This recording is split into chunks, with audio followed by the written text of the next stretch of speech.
Why don't we get started so these folks can get their selves back home and they're coming in, as long as you leave a big check for us tonight. And Peter is here as well. He's going to come talk with you after, before we get to the others. So why don't you tell us all about this bridge? Well, you probably know more than I do about it, but, so this is the alternatives presentation meeting for Bridge 49 on Parity Road over Black Creek. Turn on my little clicker here, there we go.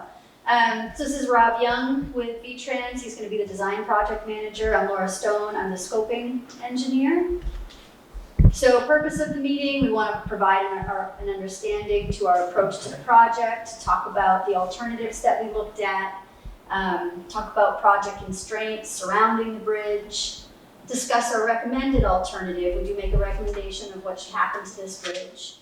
And at the bottom there, I have provide an opportunity to ask questions, voice concerns, but you can just interrupt me anytime. I don't want to just talk to you the whole time. Okay, on that note, your title was scoping engineer? Scoping engineer. Your title is design project manager.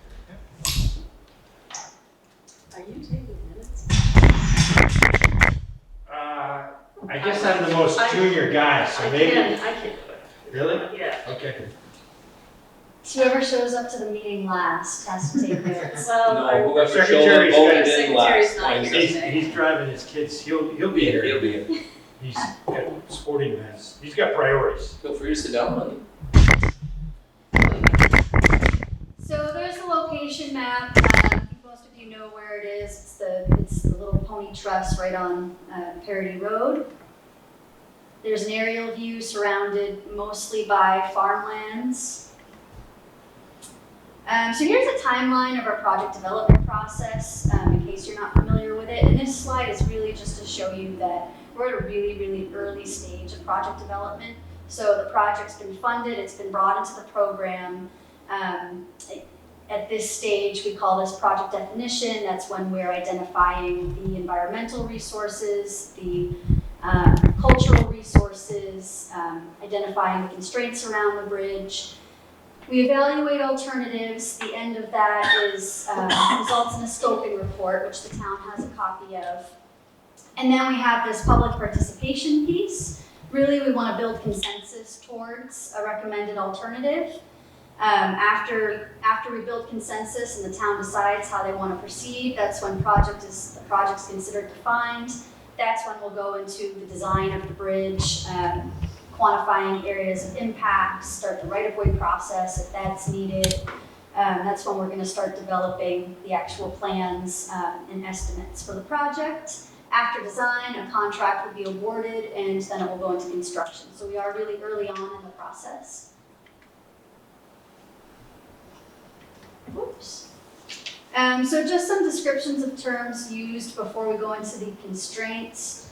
And my pointer doesn't work on a TV, I don't think, but the bridge deck is the riding surface. That's the part that you ride over. The superstructure are the beams underneath. So those are those green beams shown in the picture. A lot of times we call the beams and the deck together a superstructure. And then the foundations of the bridge, we either call them an abutment or a substructure. So Act 153 of the 2012 legislation, per Act 153, the local share is reduced by 50%. If the road is closed during construction, it's reduced a further 50% if the bridge is rehabilitated versus replaced. So prior to Act 153, town share was always 10% for town highway bridge projects. So this has options for 5% and 2.5% town share. So the construction phase of this project, however, is going to be 100% federally funded per the Infrastructure Investment and Jobs Act. So that was a bill that just went through, it was either this past year or the year before. And so construction will be 100% federally funded, but the town still does have a share for preliminary engineering and right-of-way. And so that share could either be 10% of that, 5% or 2.5%, depending on the direction that we take. So here's a picture looking west over the bridge. The road is classified as a local road. It's a 45-foot span Parker Pony Truss, owned by the town of Fairfield. It was constructed in 1919 and reconstructed in 1995. Picture looking east over the bridge. You can't see it very well in this picture, but there are aerial utilities that go right over the bridge. So those are likely going to need to be relocated prior to construction. So existing conditions, during the annual inspection, it was found that the beams are rated in poor condition. There's quite a lot of section loss in those beams. There's large perforations in the beam ends, and I have some pictures of that following. The lane and shoulder widths are quite substandard. It has a rail-to-rail width of 13.8 feet, so it's essentially a one-way alternating bridge. And it does not span bank full width for hydraulics, and roadway topping does occur. So this has a 45-foot span. What hydraulics recommends is a 55-foot minimum span, so it does need to be lengthened a bit to pass storms. So what you're saying, those abutments that there now need to be taken out? That's the recommendation, yeah. Yep. So condition ratings, the deck is rated a 6, satisfactory condition. The superstructure is rated a 4, so that superstructure is in poor condition. And the substructures are rated a 7. They're considered to be in good condition. So this picture, you can see the beam up there, where that orange paint was sprayed. There's full depth section loss through that beam. There's the eastern abutment, the upstream fascia. So the fascia is just the side of the bridge. And there's some more pictures of the beams so you can see right through them. Some more pictures. So resources. So there are 2 small wetland areas. I think we're going to avoid them depending on what the alternative is, but they are in the area. All 4 quadrants of the bridge are archaeologically sensitive, so I think at a bare minimum, we're probably going to have to do a phase 1 archaeology study. That's when they go out and they take a couple borings just to see if they find anything archaeologically sensitive. And historic resources. The bridge is listed in the state register for historic places. It's not considered significant enough that they're going to be forcing a rehab on us, so that leaves some options available. So existing conditions, here's the typical section that's just showing that 13.8 foot rail-to-rail width. Dave, just so you know what's going on, this is a parity bridge. Yep. And these folks come with a bunch of money. They replace it for us. Yeah. So here's like a bird's eye view of the bridge. That gray rectangle there, that's the bridge. These kind of brownish pink sections, that's the roadway. That neon green line is the existing right-of-way. So there is quite a bit of right-of-way surrounding. And then those lines that say ARCH, that's the archaeologically sensitive area. So you can see it really does butt up to the road and right up to the river. What are those other like brown, light brown kind of areas, like on a These are drives. So I don't know if they're Oh, those field are driveways? drives. Yeah. Yep.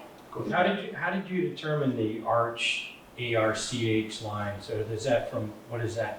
Where do you get those? So we get that our environmental section. They go out, they do field visits, they assess if there's been previous disturbed areas. If it's been previously disturbed, then it's probably not sensitive anymore. A lot of times along river corridors, that's where you'd have people living.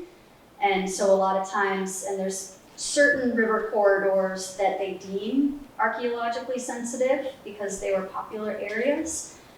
So it could be there's nothing there, but there could. Well, I was just curious where you got those lines. I mean, we've dealt with this a couple times, and I was just curious where you got. There must be a database for Yeah, I think typically it's a database that they look into, And then it's kind of like just information for now. Once we get into the design phase, it's really just potential. And then once we start the design phase, they'll want to go out, dig Right. holes in a grid pattern and really see if there's anything. Cool, thank you. So here's a profile view, so that's like if you're standing in the river, looking through the bottom of the bridge. Design criteria and considerations, so there's an average daily traffic of 50 vehicles per day. Design hourly volume, so that's your peak hour of traffic, there's 10 vehicles per hour, and percent trucks of 10.3. So the alternatives considered, we looked at the no action alternative. Obviously this is rated in poor condition, strikes that off our list. There's a truss rehabilitation. So with a truss rehabilitation, they'd go out, they'd replace all of those floor beams that have the holes in them. They would clean up the historic truss pieces, those trusses on the side, put in a new deck. So structural deficiencies, they would be addressed, but there would still be that substandard width and substandard hydraulics. And we would expect about a 50-year design life out of a rehabilitation. Then we looked at two options for full bridge replacement. The first one is with a new Parker Pony truss, so that would be putting that same structure type back into place. It would be lengthened for improved hydraulics. And it could either be on or off alignment, and I'll show those options a little bit later. We would widen to meet the minimum standard, which is a 9-foot, 2-foot typical section, and so that means 2-foot shoulders with 2 9-foot travel lanes. And either full bridge replacement option would have a 75-year design life. The next replacement option is just a conventional steel beam bridge. Again, we'd lengthen it for improved hydraulics, we'd widen it to meet the minimum standard. The big benefit there with a steel beam bridge is there's less maintenance in the future. So alternative one, typical section, this is the truss rehabilitation. Not much has changed, still has that 13.8 foot rail to rail. Alternative one layout looks exactly like the existing conditions layout. Bridge stays right where it is, it's the same length and width. Again, we get a 50-year design life out of rehabilitation. It would include cleaning, repair, replacement of all of the members. Alternative 2 typical section. So this is showing the typical section for a new truss. So that shows those 2-foot shoulders with 2 9-foot travel lanes. There's the on alignment layout. And so it's kind of hard to see here, but I think the existing bridge is this line right here. So it is widened quite a bit. We're still matching kind of that S-curve alignment of the road. And again, it's lengthened to span that bank. There's the on alignment profile. So we really wouldn't be looking at improving or changing the alignment of the road at all, the vertical alignment. Right now, there's like a little sag right before the bridge, and that's, I think, considered really important for hydraulics to be used as a floodplain. So we would be matching the existing roadway profile. So here's what the off alignment option looks like. So this replaces those 2 curves that makes the S curve into just one curve. There would be quite a bit more impacts, one to right of way and to the potentially archaeologically sensitive areas.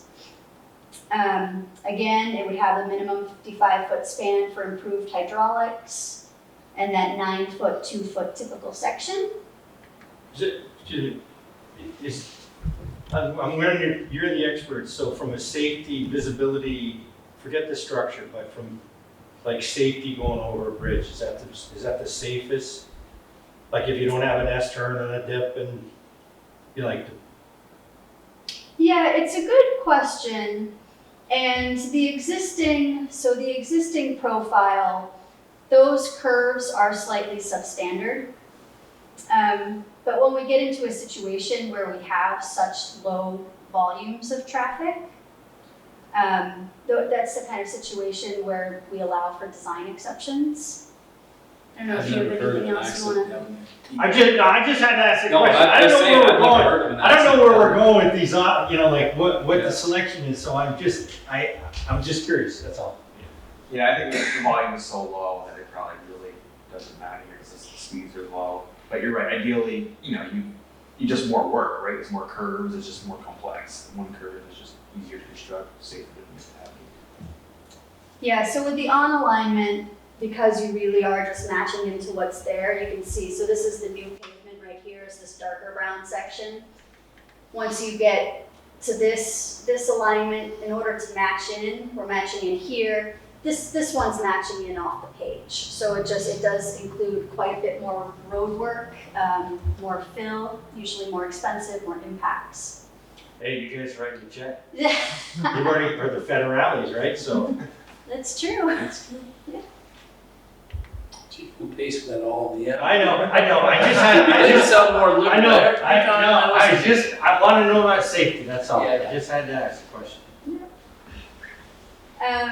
So alternative 2 typical section, so this is a new steel beam bridge. It's the same typical section, that 9-foot, 2-foot typical section. The only difference is instead of having those trusses on the side, it's conventional bridge, so you're just gonna have the bridge railing on the side. The on alignment layout looks exactly like the new truss layout. There's the profile, again, just matching into the existing. And the off alignment layout, again, this looks exactly like the off alignment layout for the truss option. And there's the off alignment profile.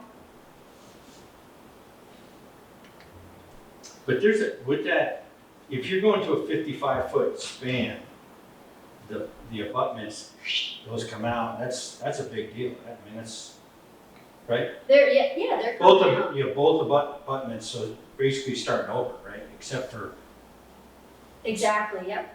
And it's possible, so 55 foot is the minimum. So based on the bridge type and the substructure type, if it's found that it's conducive for integral abutments here, because those have a lot of protection for scour, that 55-foot bridge could potentially be a 75-foot bridge. Because with those, we like to get the abutments out of the water.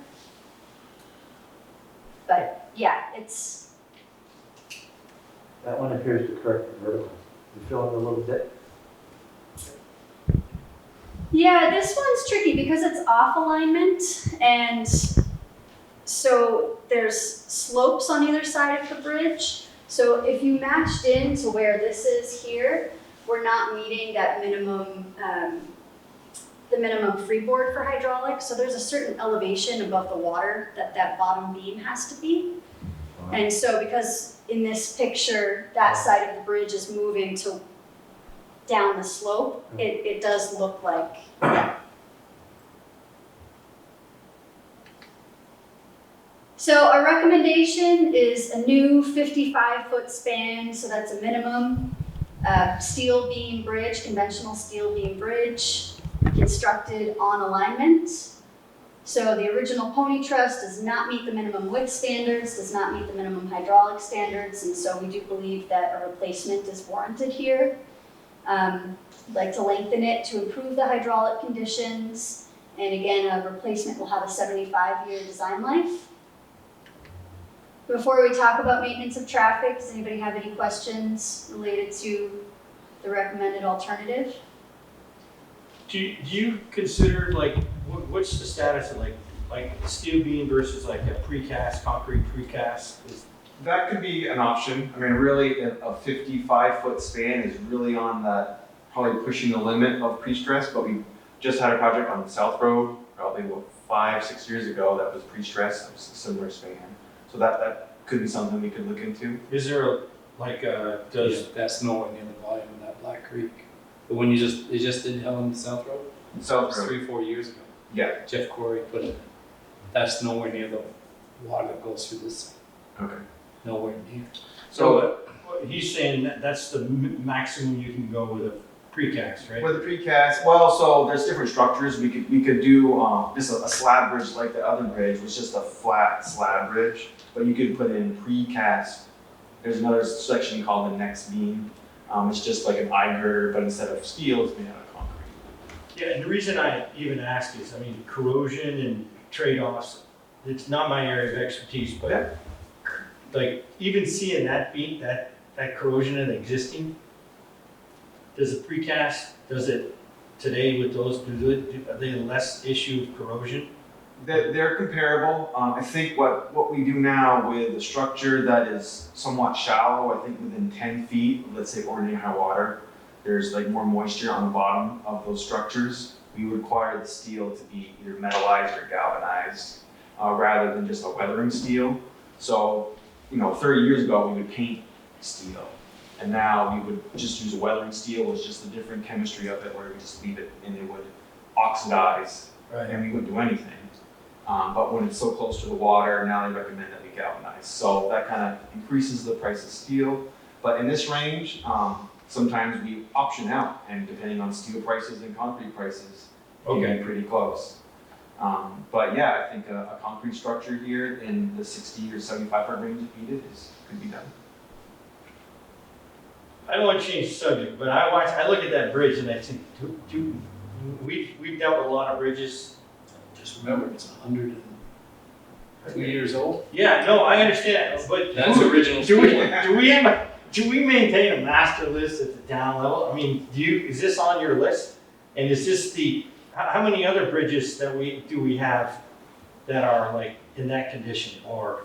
In town of Fairfield, I wouldn't know that. You have to go, so it is the state, but it's our inspection folks that would have like an inventory of what. Okay, why is this raised? I'm so glad you're here and I'm glad you're addressing It's this. been on the list for probably 20 years. Okay, and are there other lists? I mean, I'm embarrassed to see that. Are there other Well, bridges? I mean, we got. Well, Chester Arthur was that was put in 1927. The Northwest Regional Planning Commission has a list of priority areas that, especially bridges and culverts that need to be attended to. And then the work that we're doing with the municipal roads plan to connect all of our hydrologically connected segments. That is an inventory of that as well. It includes everything, like from the sides of the road to what's underneath the road. Well, I tell you, I'm gonna put a future agenda item that we review our list and we go out and do some field trips, because that is scary. Well, that one 4 or 5 years ago had new extra stringers put onto it. When you're looking at it, you're going to see original, no near, That was in 75 when the repair was done. That was like a year ago, because it was when I was here. Yeah, it was like $5,000 or $8,000 for these beams. Okay. So they pulled the deck up, and these were put in, and it was basically to limp along until we finally got a bridge. That's about what it was done for. Sounds good. Sounds good. So, maintenance of traffic options considered, we looked at an off-site detour, we looked at a temporary bridge, either upstream or downstream. We didn't consider phased construction, which is where you construct half of the bridge at a time just because it's too narrow. I would think we would close the road Yeah. up completely. They got 2 exits. There's Right. one farm here and one over there, and they both got ways to help. Just shut it down for a time period. That's what I would recommend. Oh, yeah, there's no doubt. Do you want me to skip this portion? That's what we'll do with it, because we've done it before with places where we had just to get the. How long is the construction process from start to finish? So we would recommend here, because it's such an easy detour route around a construction season duration for a closure. So that would be, April 15th to December 1st is like our in-season. And it'll be, if we close it down, that shouldn't be an issue for a contractor to do a small bridge like this.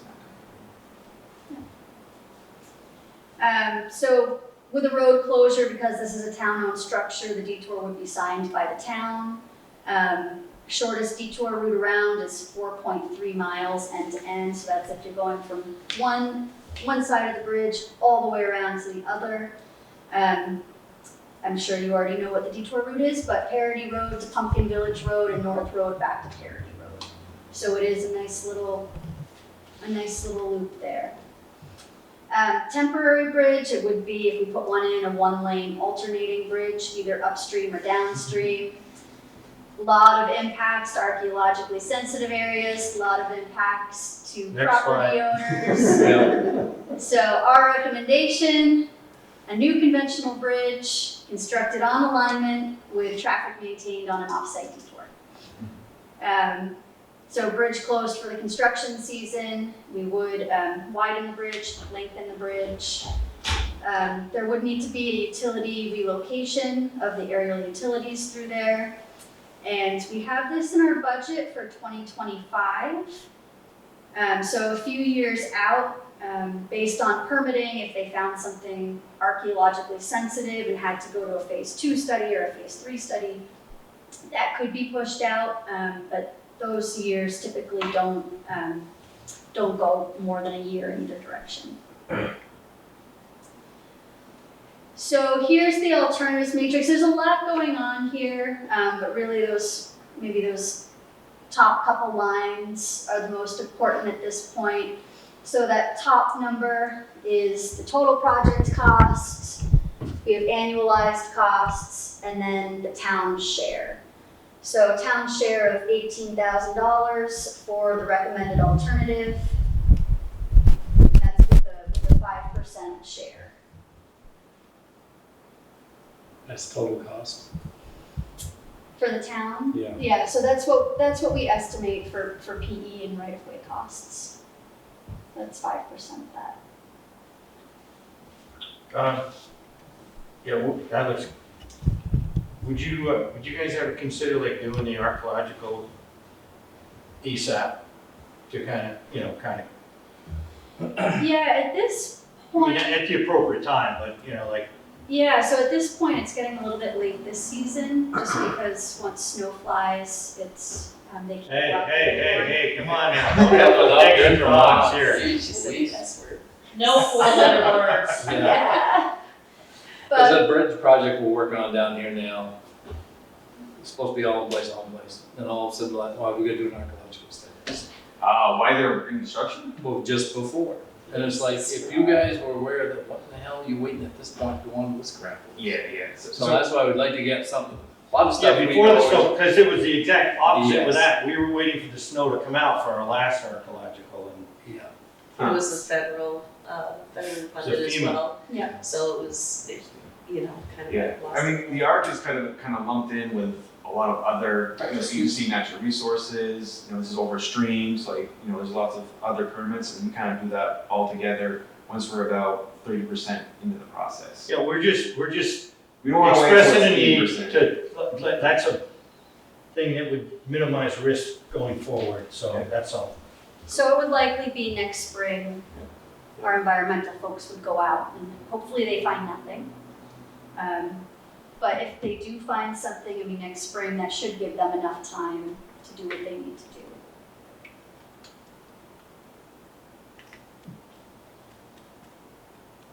So preliminary project schedule, again, we have this in our budget for 2025, total cost estimate of about 1.4 million and a town share of 18,000. Next step, so at this point, we're gonna wait for you guys to let us know how you want to proceed. I'm gonna email a I form. make a motion that we adopt the proposed, recommended, What? Proposed alternative, recommended alternative. correct. Let her finish up. For those in $2022, That's perfect. Huh? for those $2022 or $2025? So those are $2025. We do put we put contingencies on our cost estimates at this point. There's a lot of volatility in steel costs, in a lot of material costs. So it's hard to say where that's going to be in 3 years. Maybe things will be better than they are now. But there is quite a bit of wiggle room in there. So. Dave is correct. I didn't mean to interrupt you, but is it Would you like a, Pretty much, are you done? yeah. Because if you are, I want to be sensitive. you gotta make a motion. I want to be sensitive to what Dave said, I agree. I just want to point out something in the recommendation, there was that on alignment, off alignment option, did you guys catch that part? And you remember how it had the curvy line and just keep it existing, keep it inside the arc versus the Sure. curve? I can't see any reason when, in my lifetime, I've never heard of an accident down Okay. there. Not, never. On alignment, If so, least root of resistance. okay. So you're saying, keep the curvy road. That's what the recommendation is. When it There was says- a bunch of money spent down there. I wish Mo was here. There was, I don't know if it's 5 years ago. There was some flood mitigation or something. There was a bunch of money spent down on that road, It's on the the, embankments. yeah, the Parity Road, it was on one end on the, Right, towards Dora Perry's, Right. from the railroad track to that bridge. and There we're was just, quite a bit of money spent for flood mitigation. yeah, and we're just closing out that grant, actually. And it was lining the riverbank and all this other stuff, so I'd like to see it stay pretty much as simple as we can do. So there was a corrective action to a flood that occurred and try to Yeah, it was mitigate money we future got, problems. some money we got for that. So it sounds like, So road. it sounds like there isn't a problem now that we could, bundle on top of this project. It sounds like That was done, I'm making a wild guess, I'm thinking 3 years ago, maybe 4, somewhere in that range. That was, because we did that, Ryan Road, Bruce Road. So we have a form I'm gonna email along. It just has all of the alternatives listed out with check boxes. You can just make a check mark on it. I wish I had brought it with me tonight. You could add a song. Well, we don't need to do the email, we'll make a motion, that'll be, I think we have consensus. Fill it out. Yeah, we'll have Kathy fill it out based on our, Sure. So, So add town administrator approval, Sure. sign on the motion and there you go. second, yeah. Would you, one of you gentlemen second it? Awesome. So, and all in favor? Aye. Anyone opposed? Okay, that was easy. Because one time we got some project approved, it was called Bridge in a Backpack. Yeah. That was supposed to be quite a project, We yeah. were talking about Wound that up being already. double the price. Oh, you did? Yep. That was a guaranteed deal. The bridge failed, they had to back put a conventional bridge. It was over a That month. was experimental. Yeah, sure. You didn't put many of those out there, did you? That's the only one in Vermont. Yeah, and there's a couple in Maine, if I remember. Maine is kind of like, they started it with the whole program, University of Maine, that has Yeah. that whole system. Stayed up now, it's been in there 10 years, I guess. Yeah, so what's the project, this is kind of the transition from what the scoping phase to the design phase. So I guess once we'll prepare plans, and we'll have plans, conceptual plans, which is essentially just what we talked about today on the scope that you agreed to. And then I'll send that out to the town to review, do that preliminary plans, which is like 30%, and then a final plan. So you guys will be involved as we go along, and we'll just keep you informed as we move through the process. So that project down there, we had Ruggiani's bunch, do we go through another local engineer like we did that yet? Or is it all, These guys. do it all? I'd say like. Yeah, we'll advertise, we'll basically, we'll just go through and you guys will get bills as we go along, charge for engineering. Yeah. And then construction, it should be over with that engineering. So the engineering is 18,000, our Your share Share of that of engineering, the right of way, we talk about utility relocation, so everything that we need to get it at advertising and the permitting. Should we plan on contingency on the 18,000? I figured 36 minimum. It shouldn't be that much, and this is very straightforward project. I mean, on what contingencies are here, there's not, historical buildings or buried water lines. I mean, there's just kind of a whole risk. But you never know. There is the arc, so we know we'll have to that. So do they have to salvage that old bridge? They're not gonna keep that. They may use the existing abutments. There's some stones and blocks there. They may reuse that on the Yeah. curb. But that's about it. Well, So- certainly lived its lifespan. Is there any in-kind contributions that we can use as a town? Like, in-kind, setting up the barriers or whatever? I guess I don't know where you're at. so what Ron is thinking is, we want to conserve cash in this board. So if there's work that we can do with our department that would qualify for the Part of the contribution. 18,000 is what they're. Yeah, you don't have to answer that right now, but I guess I've never seen that. And we've done projects with the town has a share, and some of it's in-kind labor, like the use of the trucks, use of our trucks and drivers. For a certain part of the project. Oh, no, we've never.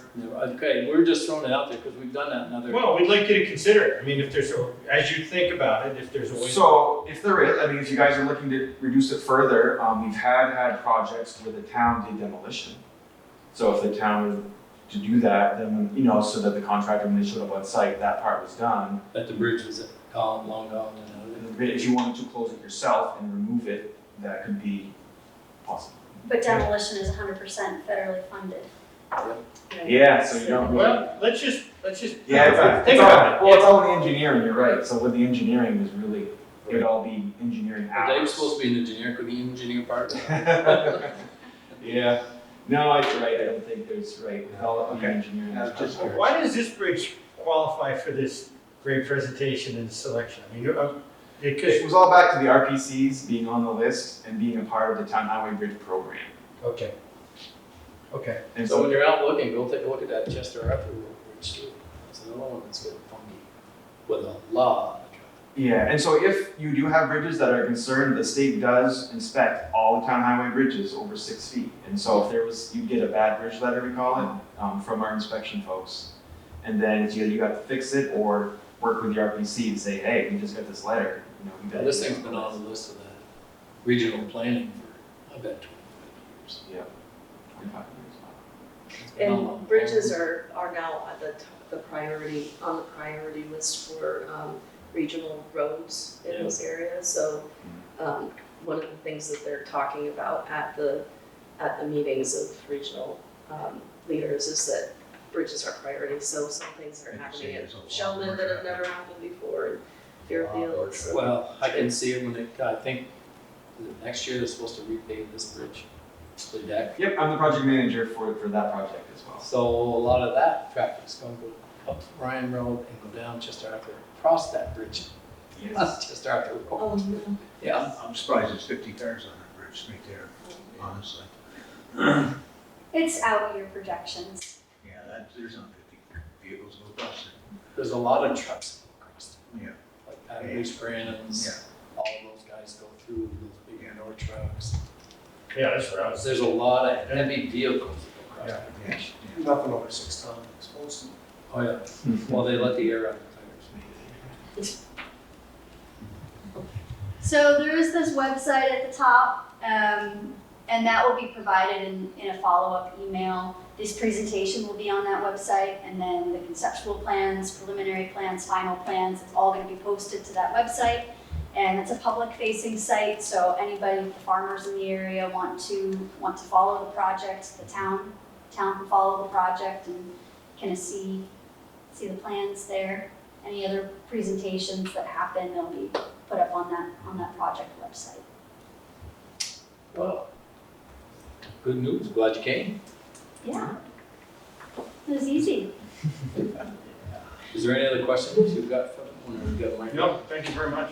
Well, if you are, thank you for coming. And Yeah, very well done. Get the letter in the mail and we'll get it back to you. Thank you very much. Thank you for coming. Nobody uses mail anymore. Do you email it? Yeah.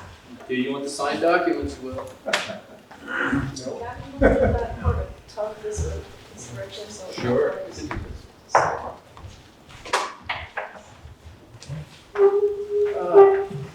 Yeah, you want- Peter, did you want to Peter, come? you want to come up and get your, part of the group? Oh, I didn't see that. Thank you very much for- Sorry. Glad you guys found the money for us. Thank you for coming. Nice to meet you. I'm sure we'll be in touch. Thanks. Good to see you again.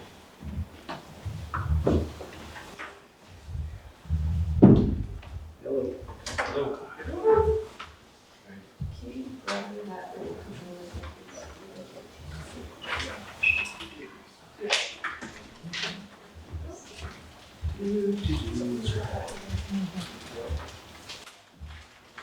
So I just want to quickly go over two things related to the library. Excuse me. The first is I just wanted to direct your attention to a special meeting we had in May. let you read it.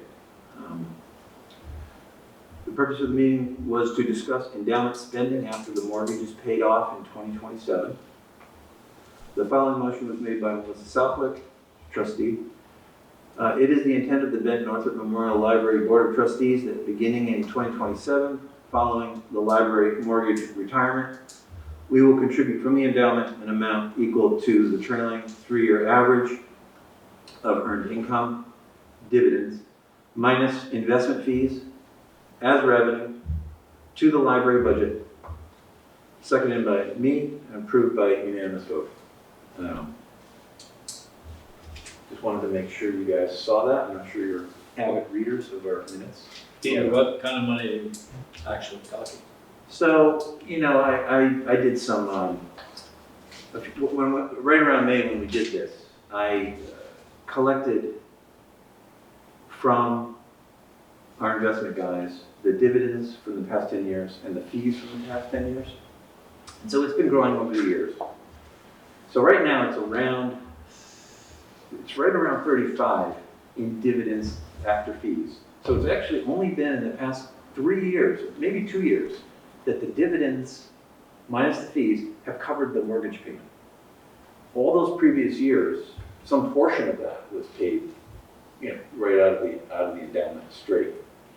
So if you take the last 10 years of information for fees and the dividends, and you just kind of plot them on a piece of graph paper and do a line of best fit and project it.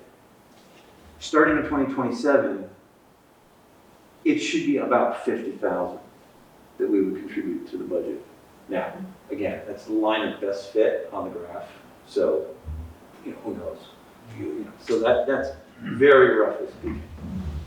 And we said we do average it, so it might be, it might be less than that. What I just said, the 50,000 is not average. That's just line of best fit. So we expect to have about that much by 2027. So we'll see how it goes. Do you have any major repairs coming? We have some minor repairs coming to the, related to the sidewalks that kind of heaved.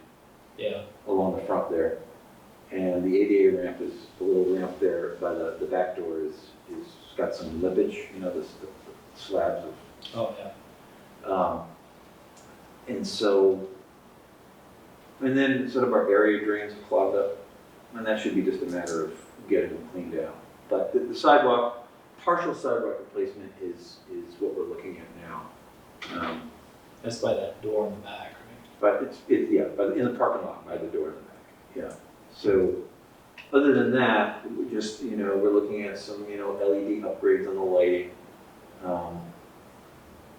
We're thinking of having the building power washed, get us a lot of spider webs, but no real mold per se. So right now, the roof is good. The roof should be good. Yeah. For quite a while. Standing seam, fine iron. So right now, keep our fingers crossed. We don't have any big repair projects on the horizon. So we just wanted to point that out to you. Make sure you saw that in the minutes, and if there's any questions.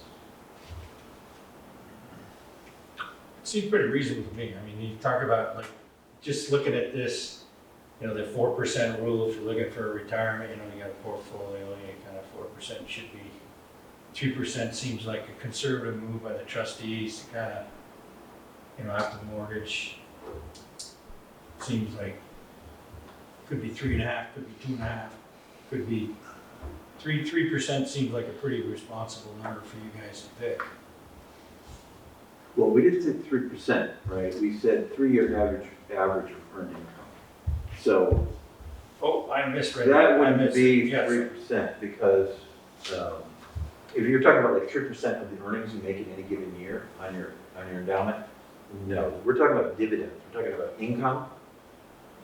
So this is like the money that it earns. Well, then that's It's kind of so the earned income, that really depends on your portfolio, doesn't it? Except I that mean, you your income is fairly stable. So in theory, you know, the market can do this, but these are dividends, so your income should be fairly stable overall. Well, I misread it, so. Yeah, it's not 3%. But what I'm saying, to me, I mean, you could have a portfolio that doesn't have any investments that paid in, or you could have, like, it really depends on your investment mix, but you're saying, looking at the previous, what period? For what I did, the little exercise I did, I looked at 10 years, which is about when we started the. In 2027, what's the projection to bring this down to, I mean, is it like, what are you figuring out, like? Dividends minus. No. What do you think you're gonna have a principal in 20, in? Oh, I don't know. I didn't graph that. You know, I don't know, market 9% a year, you know, we're Right now. What is it right now? we're at 1.9-ish. Yeah.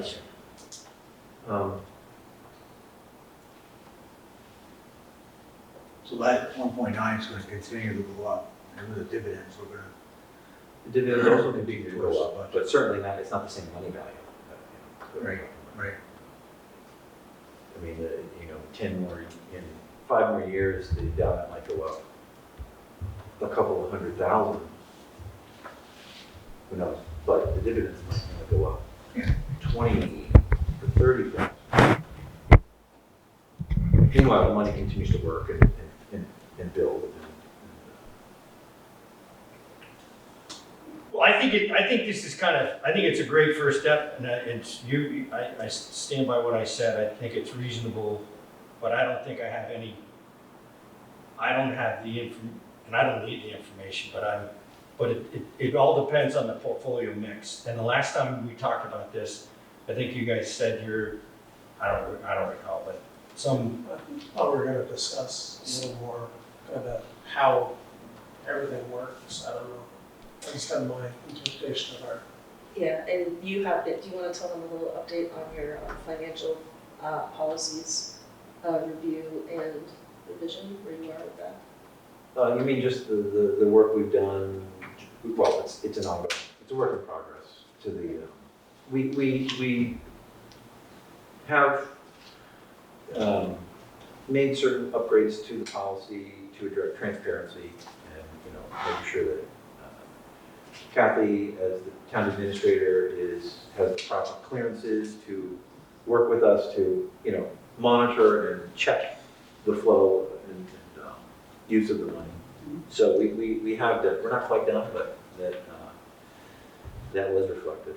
Is that what you're talking about? Yeah, and it's in alignment with our current policies and practices within the municipal policies. Right. I just thought we had more. Maybe I'm remembering wrong, but I thought we talked about more of a joint kind of discussion, how things were set up and how we work together. Maybe I'm reading it wrong or remembering it wrong. But. I don't know. Beyond what I just said, I don't remember any more complexity. Okay. So there was a time when the trustees invited the select board to attend one of their meetings, and then it didn't happen. So then we ended up with I think we're gonna need to call a special meeting if we wanna do a joint conversation. And at the time, we didn't have an identified day that worked for both the select board and the trustees. We might want to identify some concrete issues that Yeah, everybody we'll thinks go back through that those. needs to be addressed or something, and then we could. I'm just picking on you because everybody on the BNML threw you out here to be by yourself.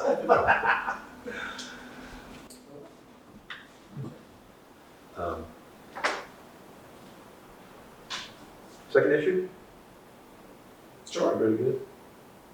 I wanted to just ask a few questions about the grant writer budget line item that we had and how that's going to go down. So last year's budget, we had $2,500 for our contribution to the pool of the grant writer salary. And then Kathy reported to us that the grant writer prematurely resigned, I guess, his position. He stayed fully employed instead of retiring when he was going Yeah, okay. to. They'll throw a wrench in the gears. So then we also understand that he was not actually paid the salary, so that to He us, never invoiced us, and he hasn't. to us that meant that we had it in our budget for this year. And the way we're seeing it is, and correct me if I'm wrong, we kind of didn't use it this year because he wasn't paid. And so we're gonna maybe miss a year or a part of a year. And then next year, if we can find somebody to replace him, last year's 2,500 would go toward next year's thing. So that's what I wanted to ask you, how should we budget, our budget draft is coming up soon. So we wanna get ahead of that and see what you guys think. Kathy had mentioned that there was a desire to at least get the money transferred, last year's money, the 2,500, from the library account to the town account. And in the last meeting, we had discussed, the select board had discussed, that when the budget was built at the beginning of the year, or the end of last year, there was an assumption of a certain amount of revenue coming in from our partners, toward, from the partners, and that transfer normally happens within this office. So, there was, the conversation last week, or I think a couple weeks ago, was that you would prefer that transfer take place. And if it doesn't take place, that there was a question about whether that arrangement should move forward in the same way. And I don't think we have a problem if the transfer of the last year's 2,500 takes place and it comes over to your, But it's used for the 23 budget. but you're gonna kind of wait and sit on it for a while, for a year, and then, so I'll ask this question. When we do our draft budget this year, should we enter zero under grant writer salary? That's kind of, There's two ways of doing it, right? You either do that, or you carry the 2,500 over in their budget as a surplus. Right? Isn't that how we Yeah, do that? that's correct. So the question is there And we surplus? probably, in our, whatever our share has been so far, will be carried over in our budget as a surplus. So I guess it depends how you generally want to approach it.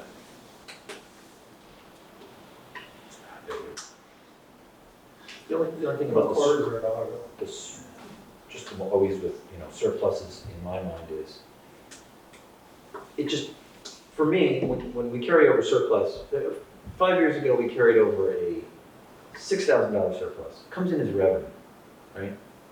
The next year, we don't get that surplus. So we gotta make up the money somehow. It's so it kind of throws the budget, instead of having a nice school budget, that goes up incrementally with cost of living, whatever, we get this kind of thing. So it'd almost be better for your budget, just listening to this. Pay the 2,500 into that account, and next year, your budget's zero. Zero for that line. And I don't know how you guys think about But surplus. how do you guys think about that? So it's gonna make, it'll appear some, Yeah, like we're carrying a whole load next year, but actually they prepaid. prepaid. It's only 2,500. Right. You know, That's all how you guys know. because we might have some other surplus, who knows, that would add up. So, I don't know. So it all depends how you guys feel about it. What way works best for you? Again, my only concern is if we have that surplus and we happen to have some other surplus, say we have $4,000 somewhere else for surplus. Now we have 6,500 for surplus, and now that could be a blip next year, not for this year, but the following year. So I would say we'll enter the zero, and then And that money will get carried forward in that grant writer thing, right? It's a separate item. Yeah, we would go into our grant rate of, the revenue. I'm not sure what the revenue line is for that in our budget. But if you'd leave it in there and just leave it. So you'd be carrying it forward as a surplus in that account, and next year neither of us are gonna have to take money out for it. Unless we find something that's Right. first part of January, which doesn't seem particularly, have you had anybody? No bites. No, I was gonna talk about that. No bites.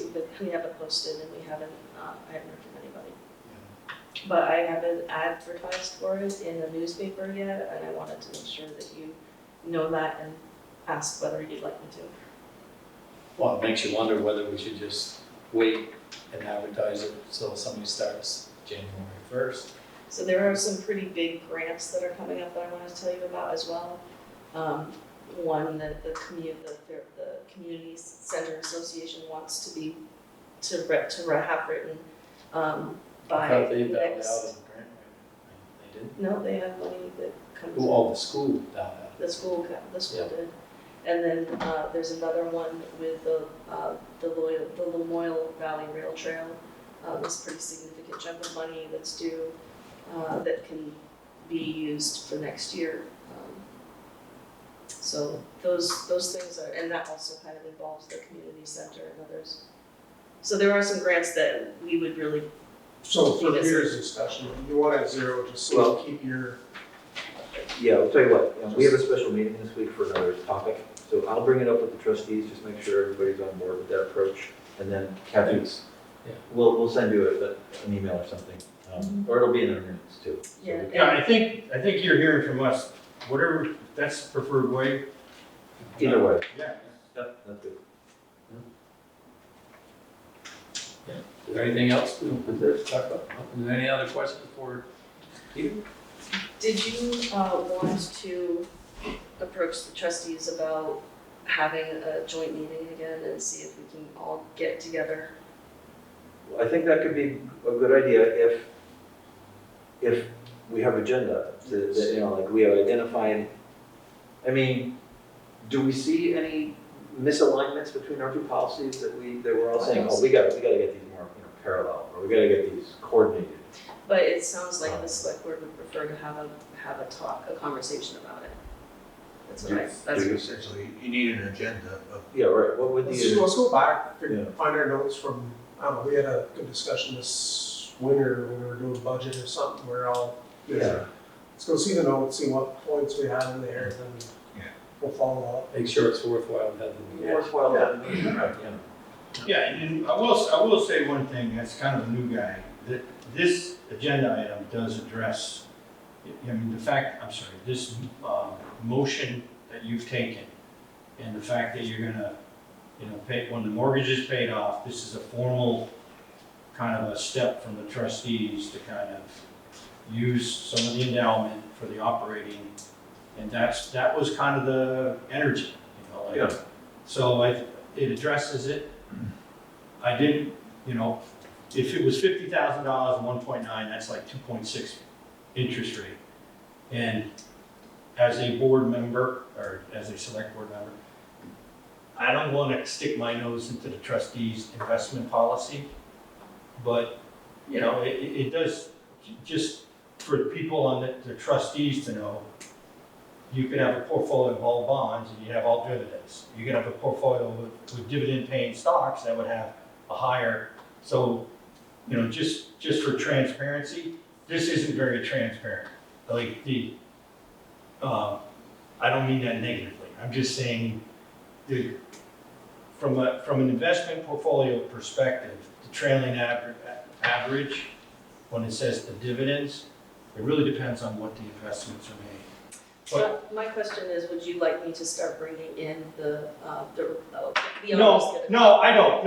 I just, from intellectual honesty, I just wanted to verbalize it, the trailing, the investment manager, who's a professional, who, has the responsibility for this endowment, it matters what the investment is, if you're talking about the dividends. Right. That's all, that's the only point I wanted to make. I understand. And primarily what I want to say is, this addresses some of the energy around, operating, yeah, and I think, yeah, I mean, I don't think it's not necessarily a bad thing to have a conversation on other issues and, sidewalks and ways we work together or anything else.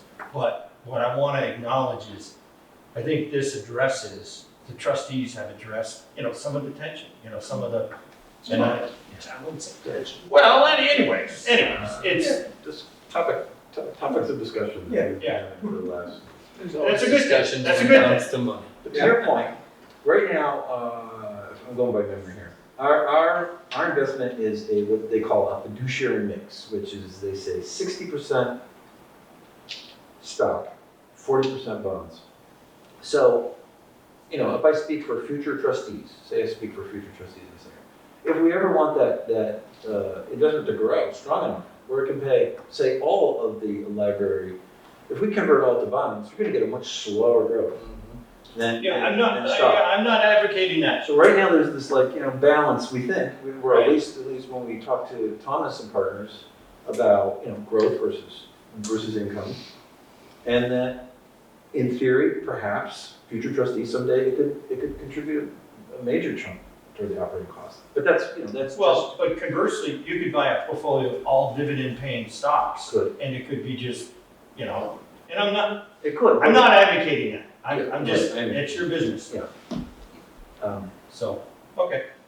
We're hoping someday it'll grow a lot more, you know, so Yeah. the stocks can help us get there. I understand. And I do want to go back to, I'm happy to help facilitate any kinds of conversations that need to be happening between the select board and the trustees.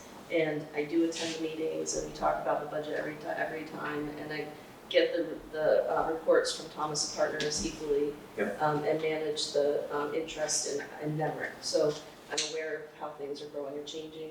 And we discuss that at the meetings. Yep. So if there's ever a time when you want it to be in on a conversation, or if you need the minutes brought from their meetings to this meeting, Yeah, or anything like that, I'm happy to work on And that. on that note, Yeah. if there's obstacles to implementing the same controls that we put on ourselves for managing in the financial controls and the financial control policy that we adopted, if there's any, you know, obstacles that you hear that, you know, maybe we could review or. Right, and I try and bring those, like, Okay. for example, that's why, actually, I'm pretty sure that's why Peter is here, because the conversation last week, they still had questions, so they wanted to know about the grant writer. I mean, when things come up, we do discuss it, and Peter comes, or, Yeah. you know, or it's just resolved. Meaning we've got a full slate of trustees again. Yeah, we do. The new one is Melissa Southwick. Where is she from, or who is she? I don't. Town. But yeah, I'm bad with. Yeah, you had three candidates for one seat. St. Pierre Road, I think, was it, what's her name's house? Yando, was it Karen Yando's house she bought? Yeah. So Dukas Yando, Yeah. what built the house there? Did she come to the informational session? Maybe we could get one of those people who Yes, didn't get elected trustee She to introduced herself. consider being a grant writer. yeah. Because we haven't, we're looking. Really? Well, you have their names. They're in the book, right? Or they're on the slate, or on And you have a big fundraiser coming up, do you want to mention that while you're here? we do. We have our annual to bid or not to bid event on September 27th. Mhm. The Friends are working hard to plan the event, as they do every year. There's two $1,000 raffles. So someone donated $2,000. And Bridget has it set up where there's two raffles. $1,000 here and $1,000 here. Each one, they're gonna sell 100 tickets for $25. It's pretty good. 1 in 100, $25, you win $1,000, and you can do it. You can do it twice, one in each, or you can buy as many tickets as you like. I'm not quite sure. I'm not quite sure we got to the bottom of why it's split in half. There's something. She originally thought the odds were better if you Yeah. split it, but then she checked her math. And she says, And she said, statistically "Nah, it's speaking, about the that same." it's the same. So, and that was that was very popular last year. We sold right out. Somebody won $1,000. I love Cool. That's the news. Thanks. Cool. Thank you for bringing it to us and keeping us informed. And by the way, I just want to say, our new librarian is amazing. She is Seems great. excellent. She's on top of everything. She digs in. Yeah, She goes back through the history. She finds stuff that maybe should have been done differently. she's Very ahead of the game on diplomatic, things. ahead of the She game. just jumps We're right very in. happy with Yeah, her. So I agree. she's going to get a great review. She's a nice lady. Yeah. Go in, very pleasant. So we're very, very. Oh, both her and Wendy. They're both very Oh, yeah. pleasant individuals. Yeah, and Wendy's doing a great job too. She just what is she, there's the interlibrary loan, She became sort of the rock star of the Right. interlibrary loan which is a really process. difficult process and because- program to do. Yeah, because Fairfield was doing so well, they utilized her to train other librarians in the state around interlibrary loan best practices, which is great. So it is. Okay. Thank you. Thank More you. than welcome to say the rest of the meeting, Peter. It's an option. It's an option, Peter. I saw it. Thank you. All right. See you later. All right, very nice to see you. Well, Linda, I guess you're up next. Aaron Bridge has been calling about Bradley Cemetery, wanting to know if, you know, she could mow it, I'm sure at a nominal fee. I talked to Bill Fairchild, he is still doing it, not that often. He's been doing it for 50 years, rather not do it anymore. But I'm thinking liability, you just can't have anybody go in there and do that. So I didn't respond to her message. You know, I figured this is not something that you're going to want, just anybody to go in there and mow that. So whatever happened with Bill, he never came to the meeting. No, he never came. Became part of, so No, we still don't know their finances or any of that, right? right. So, but you He- actually he- spoke to him or you responded? I did speak to him today because he answered the phone. And, you know, it sounds like he's doing it out of his own pocket.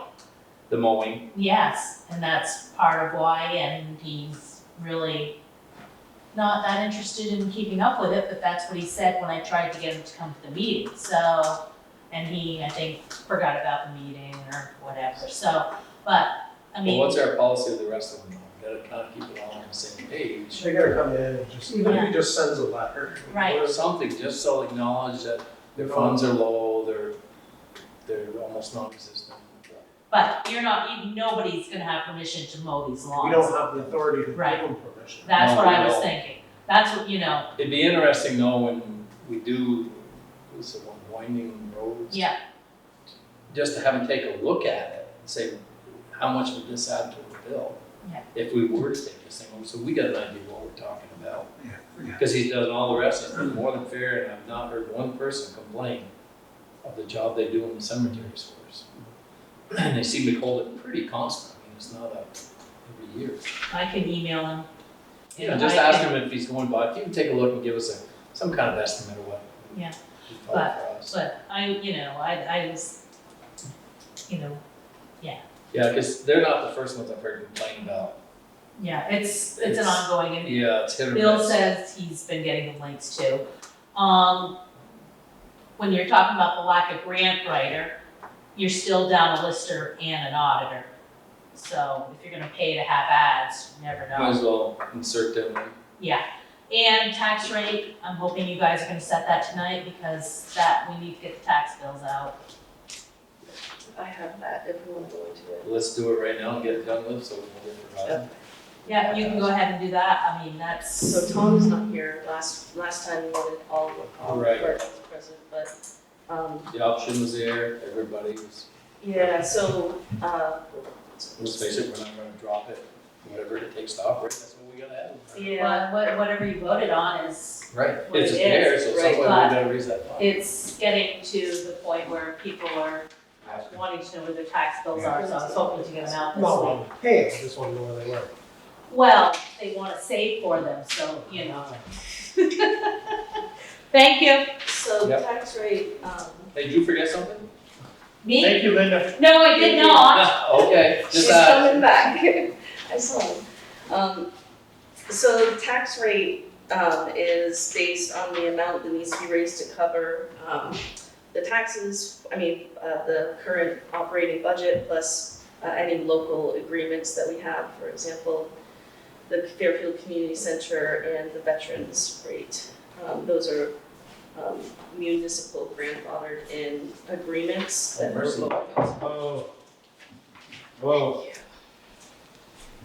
Thank you. Thank you, Linda. So, the total municipal rate by accommodating for those two things is 0.7155.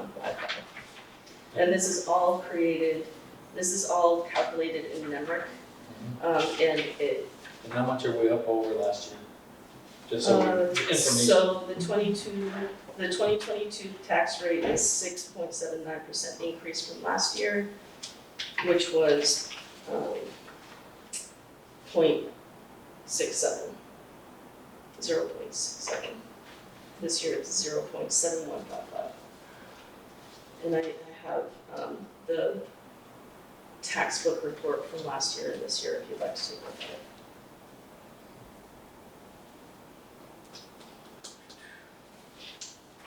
Okay, well, seeing this gentleman, someone make a motion to accept the tax rate for the town and so you're up a little over what, 4 cents? I'll make a motion to set the tax rate, 0.7155. I'll second it. All in favor? Anyone opposed? Guess that one's done.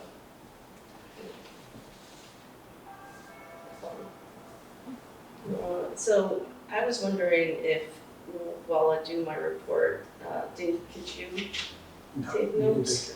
I'm having a hard time going back and forth.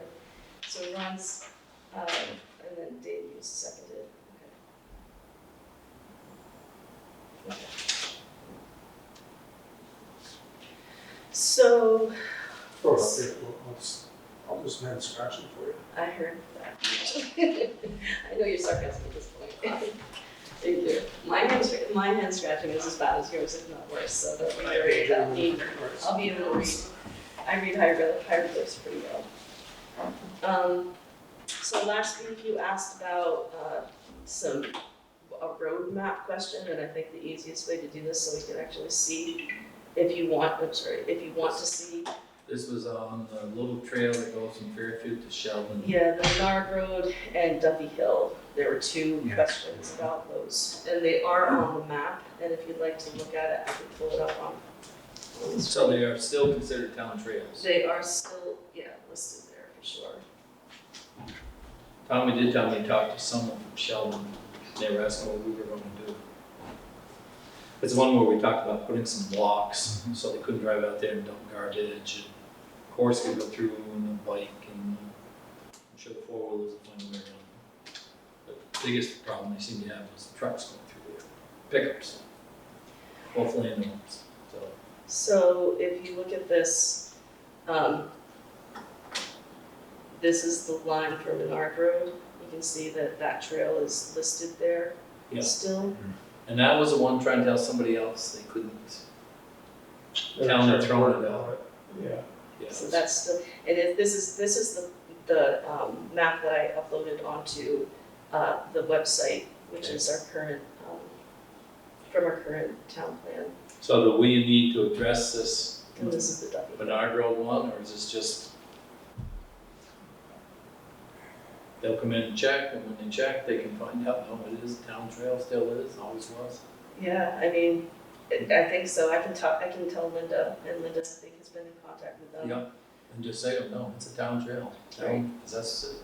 And it's You alter it, do anything to it, you gotta come, that was a policy we took, I don't know, maybe what, 5 years ago. If you alter it's town trails, you gotta go select, you just can't go up, start bulldozing, knocking fences down, or stone walls and all this stuff.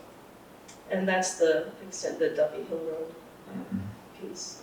So I wonder how much of that is in Fairfield, that, to say, any number of feet or anything, I'm just wondering. So if you look at, there's Fairfield right there. If you zoom in on Duffy Hill Road, this is what you see. And I think you're talking about that little gray bit, right? Which is all, it goes right to Chester Arthur. Right, which way are we heading here? Heading east, that's going east that way, Chester Arthur. So there's Imps Road, that's near the other farm, so you're going. This way? No. Yeah. You've got I to think go, it's that you gotta gray go back this way. I think it's the No, gray. for Duffy Hill, That Duffy Hill's in the top right-hand corner. Yeah. Between the 6 and 7. So this is, Sorry. so Duffy Hill is, And up, right there, back to you, right on the yellow line. so it comes out here. It follows the yellow line right there. Yeah. So, Is it right there, Dave? Yeah. Everything? Yep. that little strip. So, I mean, we can do what we want from our end. I guess Sheldon's kind of figuring, we don't want their end open, and then somebody gets all the way to that other end, and then there's blocks in the roads.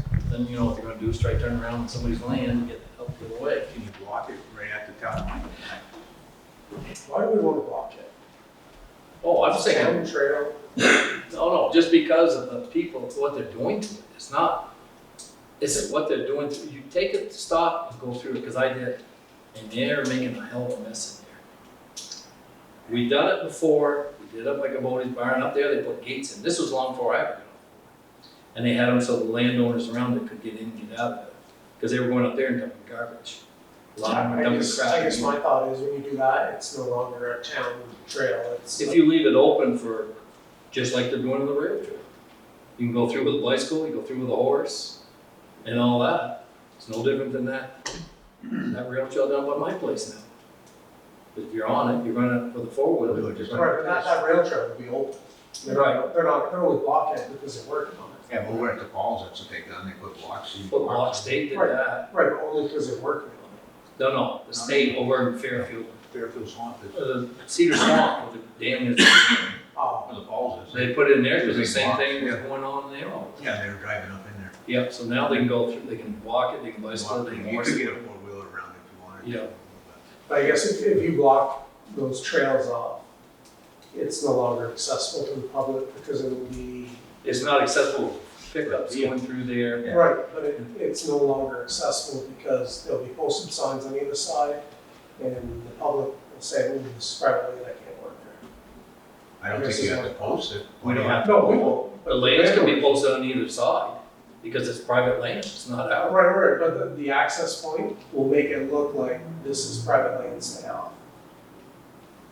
I don't have a real problem with it when they're doing the damage they're doing in there. I'll be honest with you.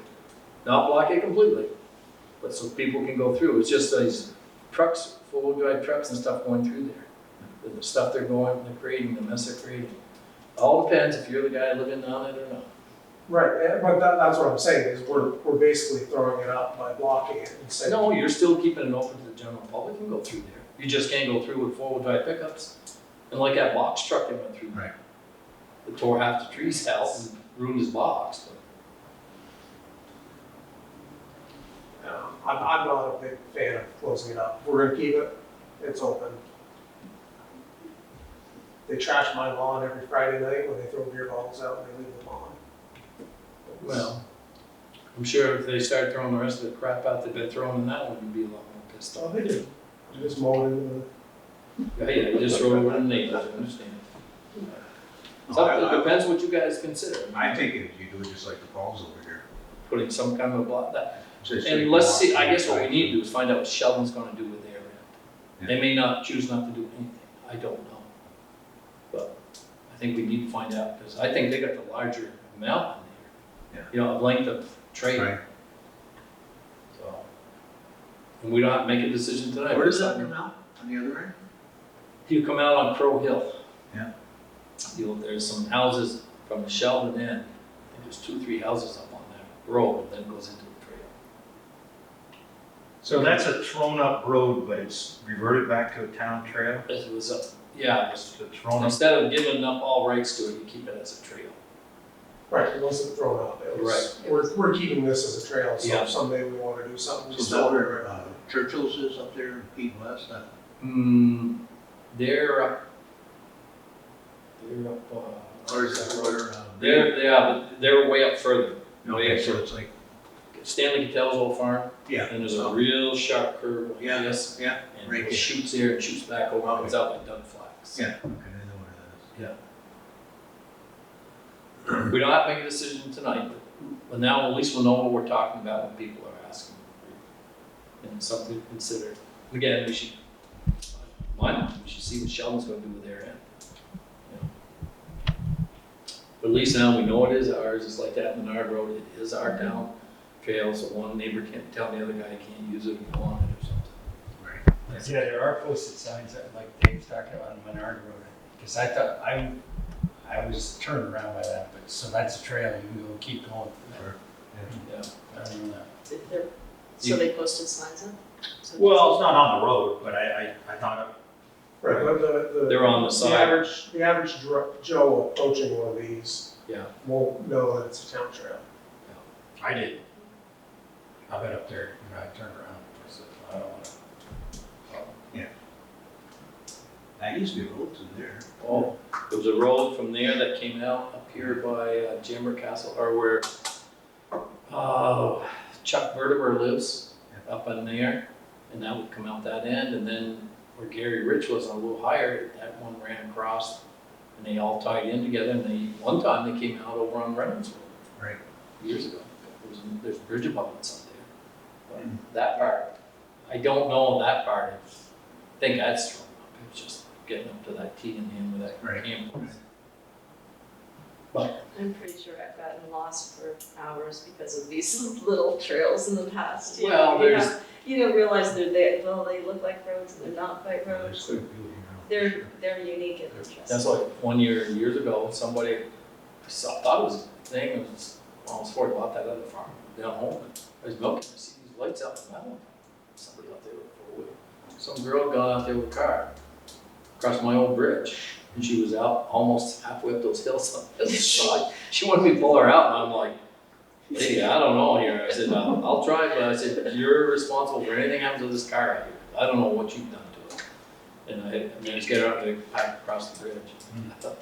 But she'd followed some things. Someone told her across the bridge. We were talking Brandon, it's not that bridge by my car. It's either driveway, a path, a road. Yeah. We don't. Okay, so we want to just set on this till we find out a little more about it. But at least we know the Menard part, that's answered. Yep. And this one here, the next meeting, we can follow through further or decide not to. I think you're right, I just want to see what they're doing. Yeah. So I'm not sure, I don't know where our road foreman is, but I'm gonna just let you know that the Ware Road, he mentioned the last meeting that the grants and aid project for this summer, that was all of the hydrologically connected, there were 11 segments on that road that needed to be addressed, and we took some pre-construction equipment scoping pictures, and so the next stage for this project is for me to go out and take post-construction scoping pictures and do the report and then, or the summary, and then apply for reimbursement for those. So you're talking that about where you project. extended the stone line ditch up the top of the hill, that kind of thing? Exactly.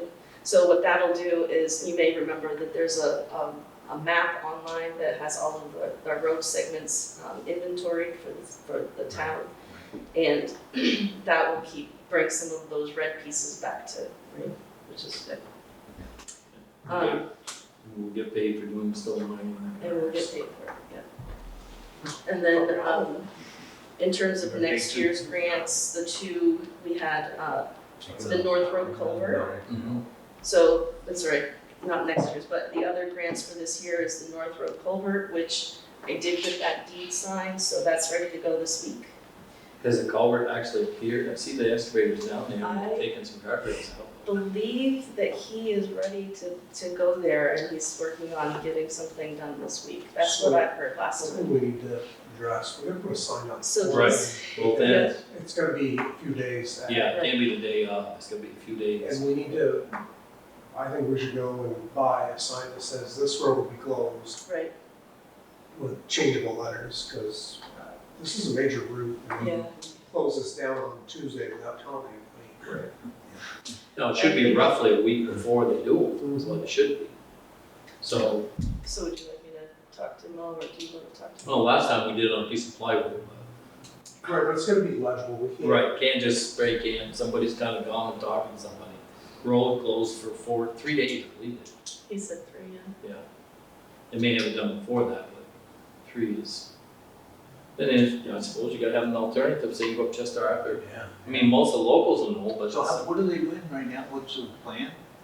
So they're taking out a culvert Yeah, I and know making it that. bigger and. But what's the plan for the signage? So Mo is really in charge of all of this, and I don't have Right, it's all of not his a notes copy, on this. notes. So I wouldn't want to answer prematurely, but my understanding is that he was going to, last time I talked to him, he said he would call in advance all of the emergency response. That's Mhm. one piece that I do know, and that he was planning on marking where there would be a detour. But I'm not sure in terms of like what kind of signage he's gonna use and how that goes up and when. I can't answer those questions. He would have to sort of tell you that. But Last time I talked, I know they were waiting on the culvert still to come in. I figured the culvert hadn't come because the machine's sat there, and I've seen it there for 4 or 5 Right. days. I'm afraid the culvert will show up tomorrow and they'll start digging tomorrow. Yeah. That would be bad. so do you want to connect with Mo tomorrow, or do you? I'll try to connect with Mo in the morning and just say to him, hey, is this thing coming? Let's get some signage up ahead of time. If you know it's gonna be, tomorrow's Tuesday, if you know you're gonna start, you get a sign up here right now so they know. And at the other end. Yeah, at the other end, either, I don't know if you put it at the town line, or you come back up to the Parity Road, or, you know, actually you have to go to, Pumpkin Village Road and say detour. Or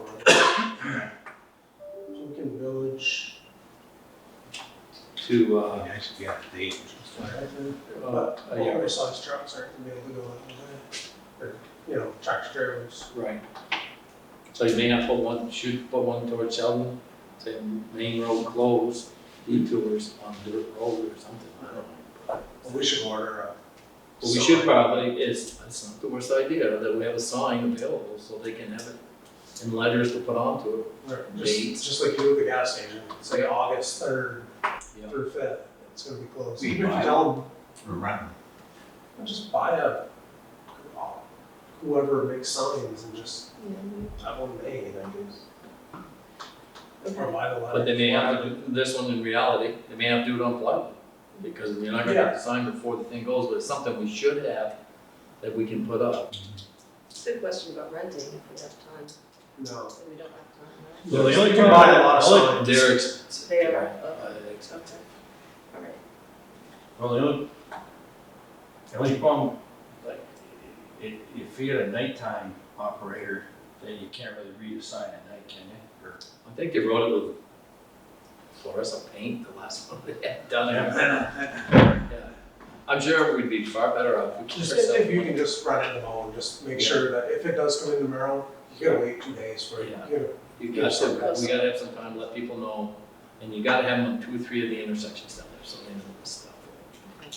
Got to have that. All right, so you're gonna make a call tomorrow.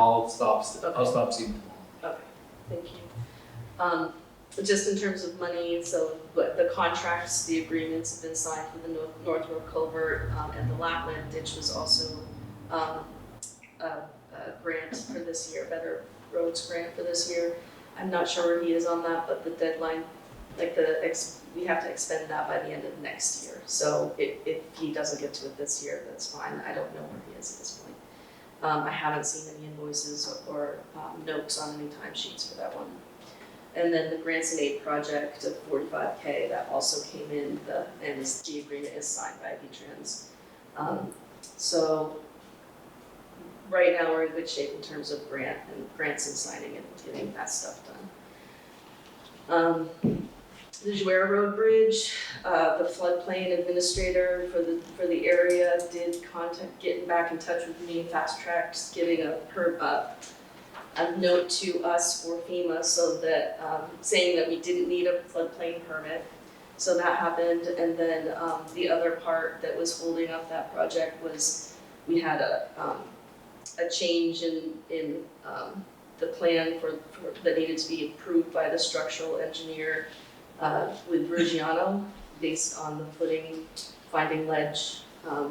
So that has been approved, and at this point, St. Dodge has poured the subfooting on the westerly abutment and drove piles on the easterly abutment, and so everything is moving forward. They're doing strip forms on subfooting, and everything is going well at this point, so yay. We also had a recovery transition meeting last Wednesday with FEMA, so that's when FEMA takes all of the projects, so this was one of, I think, 4 projects that were all packaged together during the Halloween storm. And so all of those projects are now handed over to the state. I no longer speak to FEMA, I speak to Kim Kandarecki, who's the public assistance officer. And basically that means that we're at a point where we can work on closing out everything except for Jouer, but we're that much closer to ending the whole thing, which is great. Yeah, so that was excellent. I'm really glad that we don't have a FEMA go-to anymore, honestly. So, let's see. Oh, AP highlights. I want to make sure that you know that the final salt shed payment is in there. The final payment for that is due, and the Community Center Association check is also in there for the ARPA money and Is that right the winter sand, ooh, excuse me, there it is. And the winter sand, 30,000 for the winter sand is in there as well. Do we know what the total winter sand amount is? So we've only spent 30,000, and then there was another vendor who was going to take on another percentage of that. We had discussed, I can't remember exactly what that percentage was. So if the shed's full, we should have pretty much all of it. AMT, yeah, it's possible, I haven't gotten the invoice Okay. yet. So those are big checks, I just want to make sure that you were there. And then I talked to you about the grant writer position. I was wondering if you would like me to put an ad out on that and the newspaper, and you said possibly adding other people to that as well. Auditor and lister. So would you like me to do that this week? Where are you advertising right now? Just on Facebook? Well, yeah, it's Facebook, it's on Front Porch Forum, it's on our website right now, as well as one of the first things you see. And it's on our bulletin board. I mean, what's the one most realistic? Messenger and the Courier? I guess I'd find, No offense, but I don't think you're gonna. the circulation of either one of those is about zilch. No, I think that Courier gets a lot more people than you think it does. 7 days is actually the one that most people in the state go to. Right, but we're gonna want people in town. Yeah, that's true. Right, So- it depends what's our, That's what I found. what's our focus. Right, for the grant writer, yeah, that's a different ballgame, but I'm Yeah. thinking auditor and, yeah, I think that, but auditor, what, the other one, the grant writer, yeah, I think, what do they charge? Yeah. I'm not sure, I can look it up. There's, we're under in that budget line because last year you were advertising over and over again for me. And that didn't, and so I think that I'm pretty sure we're like $1,000 under what we said we were gonna spend in that area.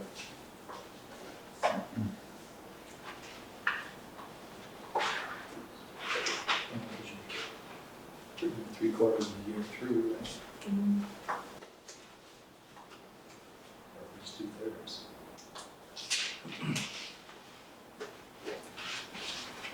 So I can put an ad for all three, and this sounds like the Messenger and the Courier. That's what I would think, and then I would do just, yeah, I'll run in there. I'd run a couple of these. 2 weeks. Shoot, just see. We just get the courier at home, that's all we I'll tell you, I think more people get that Courier than get that Messenger. I get the Messenger still, but a lot of people like the Couriers, and they've got, they've got all the damn sports and everything in it. And that's why a lot of people want to get it. See what neighbor died last week. Would you mind signing this? I just want to make sure that this is the agreement for the community center payment. Let's see where it'll go here. So I'll get that in for this week and next. I think I can still get it in Courier this week too.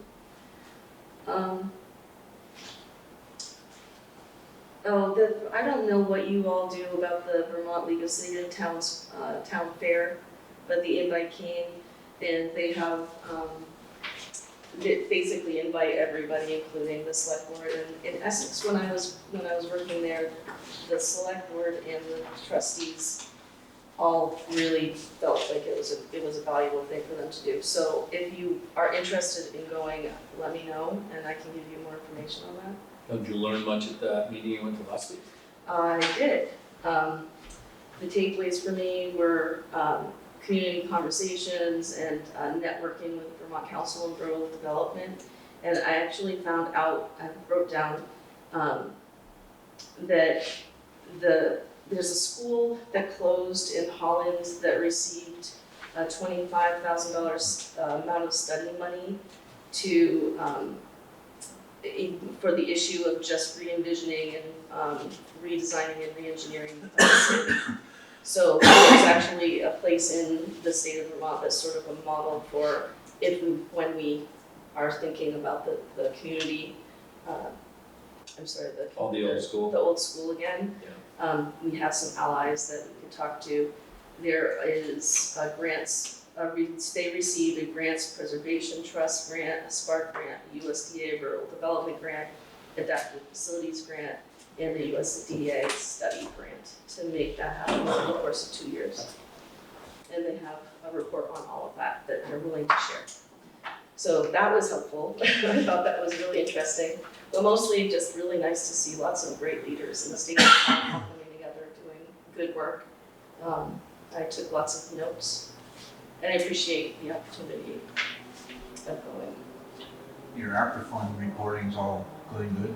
No problem? So the ARPA fund report is due in March, and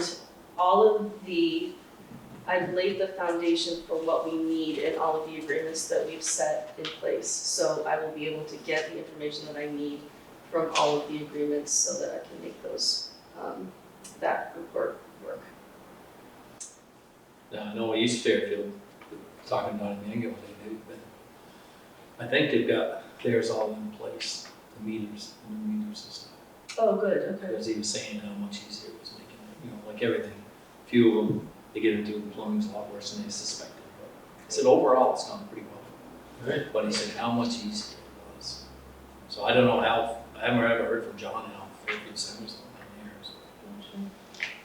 there. Did they ever get an engineering study together or anything for that? He actually has been working with the Regional Planning Commission to try to figure that out. Yeah. Going right to them and looking at what they can do to help, and then he'll be coming back. Basically, we just need to know that they know what they're doing before we can hand over money to make that happen. So there's a little hang up there. Did you ever get, I'm thinking of stuff, did you ever get anyone to give a quote on painting lines on the driveway out here? I didn't, not over the last couple of weeks. I was out, but I can do that this one. The other day I went by Fairfield Pond and see they were parking here and there and skidded. I was like, man, these lines need to get reestablished. Yeah. At this point, it was a wait over the spring now. Because you're just gonna cut on the sand and salt and lose your own. So would you like? Well, I'd get a quote so we know what we're talking about. Okay. And you can say we may hold off till spring to do, Okay. this parking lot should be done anyway. Yeah. You Okay. know, but let's find out, get some quotes on it. Okay. So the tax rate, I wanted to make sure we did. I have a copy of our budget right now, where we are, a budget status report. I wanted to give you all. And this is with the sand paid up in full? So the sand is not paid up in full. The sand, there's only 30,000 that we paid for in sand at this point with one vendor. So we need to, I need to see an invoice for the other vendor. Which vendor is that? I'm not sure. I need to speak with Mo, I think, first.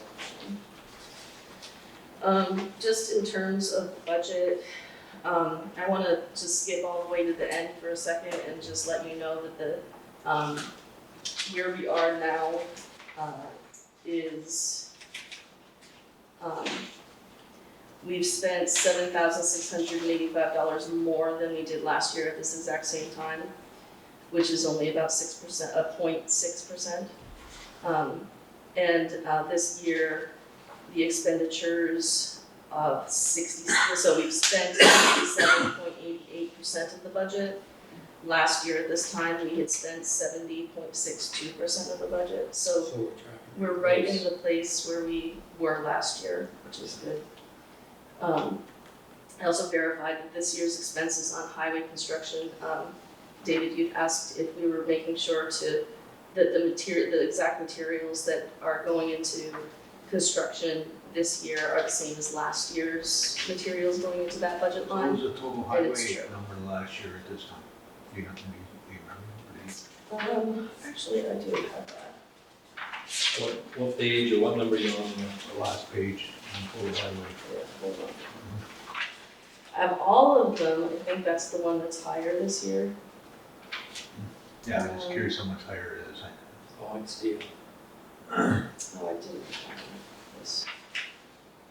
Excuse me. I didn't break that one down. I did all of them except that one.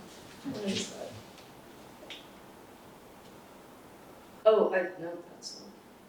I didn't break that one down. Oh, look, I did bring last year's information. Hold on. Last year's. Okay, so last year on total highway, we had spent 73.70%. So we're about 8% higher, I guess, 70. And that includes materials, Mm-hmm. labor. All of it. We're a little higher in overtime this year. That's the only big difference between last year that I've seen. Fuel, is fuel in that? Fuel as well, yeah, fuel is higher. So, yeah, in terms of those areas, I think we're doing okay.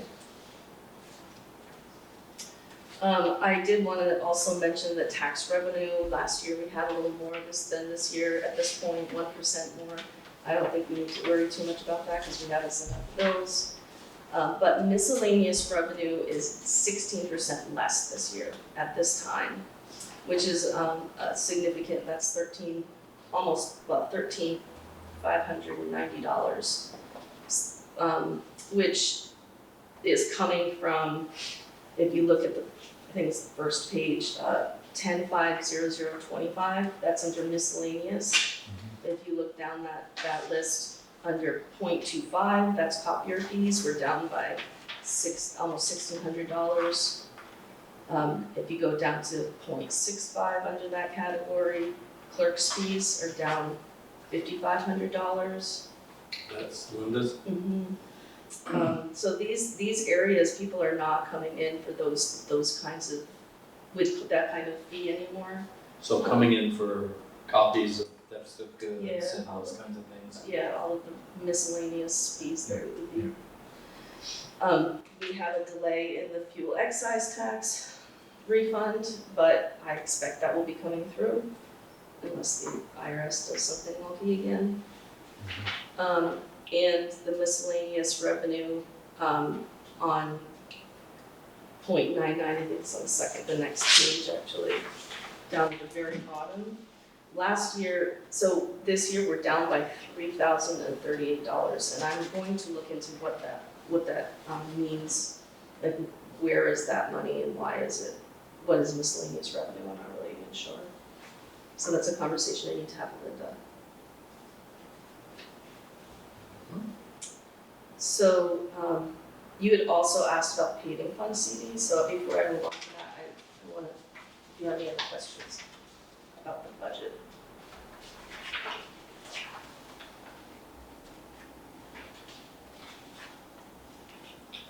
How big is the sand invoice gonna be? So that is under highway, winter, where's that, winter maintenance, highway, winter sand, we had budgeted $50,000. Last, I think it was 2 meetings ago, you all had decided on a certain percentage Right. coming from one place and another. So $30,000 from the one vendor has come through in this AP, and I assume 20,000 will be coming from another 20,000. vendor. I'm assuming.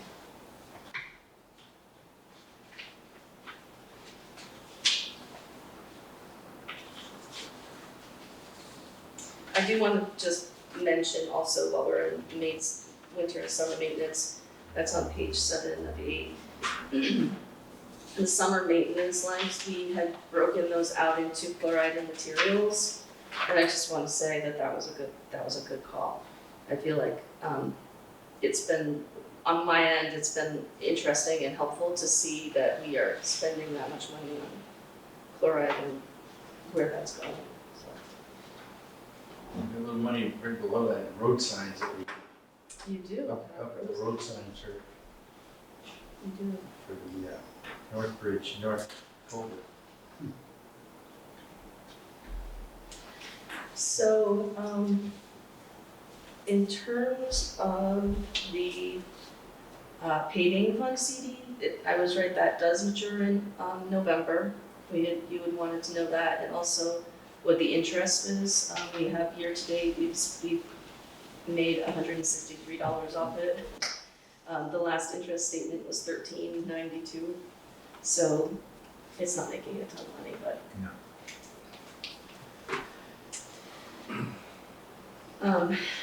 Then I guess the only other thing that I wanted to mention is that the Lamoille Valley Rail Trail plans have been developed, and they were at a public comment period. I emailed, I think, all 3 of you a link. I would really encourage you to go to that link and look at what they're doing. They're collecting comments right now from anybody. It's a community comment phase. And there are some suggestions on there that the select board may want to hear about bike lanes and possible signs and where, the places that people love to see are, and, people are posting, I love this place, it's really close to this part of the Lamoille. Big Adams and jump on a trailer. Yeah, somebody already talked about a Rainville farm and, I wouldn't talk to Rainbows. it's all on there right now, so. Bullshit with that rail trail, they're gonna take. So, in the meeting house, signs, all of these ideas are coming out. Some of it is going to be considered for the project as it is, and some of these things are not going to be part of their project plan. And that's why they are encouraging all of the municipalities to consider applying for this grant. There's a lot of money going to all of the municipalities if we apply. And the application deadline is November, but there has to be a consultation, pre-application consultation about what the ideas are by October. And I'm comfortable writing grants. So my question is, if this is one of 2 big grants that I would hate for us to miss, my question is, would you approve for me outside of my hours here as the select board, as the town administrator to be a grant writer? What are we signing up for? Well, I hadn't researched this because usually we give that to the grant writer to look more into it. Right, but when you say it's a big grant, all that says to me. I'd like more information before I push anything. Yeah. And I know one thing, when it comes to all this signage, they're going on down that, they're knocking them down and they steal them, we're putting This is them back. maintenance. So this is the, also the grant that the community center is looking at. I think they would really like to have a sign on the rail trail or near the rail trail and parking near the community center, so that they could have access to the rail trail visitors. So this is actually coming from the community, not necessarily. Right, came from us, right? We gotta remember that. I think they want, But just what I've said, they want a we grant put writer. these signs up and all this other stuff, and we're gonna be responsible for maintaining them, just like those goddamn sidewalks out there. And it all falls back on us in the end. It's very, this grant money stuff sounds good. It's a great idea, but we need more information before we start saying give me money. 'Cause I went on that website Mhm. and I biked from Swanton to where it ends now, or the barriers are there. And I was curious how all these comments were coming. People must be walking down the trail. They probably are, Cause or they're local and they know and they know it from, being around. How wide are those new bridges they all put through? Do you know? Cause a guy the that. ones coming from, the Swanton, the bridge over the Missisquoi, they're beautiful. They're Right, but these ones they've been putting up through East Fairfield, up down through there. I've been there. Cause a guy I was talking to one day, apparently he's into one of these clubs. He says, that thing doesn't look wide enough for the snow thing to go through the cat, go through in the winter. Oh, yeah, yeah, they're pretty wide. And I'm thinking, well, buddy, they're putting these together. Bass is the one that's been pumping at this and that. God, they have the right, I hope they have the right widths on them. You know, I think he said they're, you know, they're gonna be 11 feet or something wide. I think it's gonna be a big deal. I think it's gonna be. It's a big There's deal. gonna be a lot of accidents on that with the snowmobiles. Well, There's- Cause they didn't widen the beds out. You get two idiots going, boom, boom. the bike part, I think, is It's a gonna be a big big deal. I It's think- one of the longest. Yeah, I got friends in, yeah, Pennsylvania, we're coming up, the longest rail trail in New England, you know, and I think it's gonna be a big deal. Yeah, there are a lot of like neighboring areas that are talking about building campgrounds and making sure that they have. Should have asked Linda how, I forgot to ask her too, about the tax sale of those buildings in East Fairfield. John Souls, kind of pretty much abandoned them all except for letter. Remember they didn't get anybody, first trip out to bid, and then 3 or 4 people were inquiring after the, I think what they were seeing was going on with this rail trail stuff. Sure. We still have a tax sale account, so I don't think that we haven't expended any. No, they had one already, and no one bid on it. Oh. Well, if you're asking if you could explore more about like what's available. I can do that also. And, yeah, I think what you're hearing is we don't wanna put up infrastructure that we're gonna be, but Right. if there's things that we could make it, if there's money that could make it more, you know, a better project, I wouldn't. Yeah, especially, I tell you what, I will review those comments to see if I can pick up anything that might be appropriate for us to say, yeah, this would be a thing for a grant, you know, but I value, you know, this perspective. We don't wanna put stuff up that is I gonna be. mean, theoretically, if you're going with what you're talking about, we should buy the building in East Fairfield ourselves as a town. That old range shouldn't tear everything down, it's falling down, it's going backwards. That's all parking right there. Mhm. It's all right along the rail trail parking. Interesting. Well, that's a great idea. I mean, if we're serious about this stuff, I'm just throwing it out. Right, but that's, we need, this grant is for Mhm. broad topic, this type of stuff, Yeah. and then we as a group can say where we're looking. Yeah, parking is gonna be a big deal. Mhm. So I'll bring information specifically about what this grant covers, how much money we can apply for, and what we might be able to, that'll give us a basis for a discussion. Yeah, I was going through the Sheldon Historical Society building. I was pretty impressed. They're, They put a lot of work into that.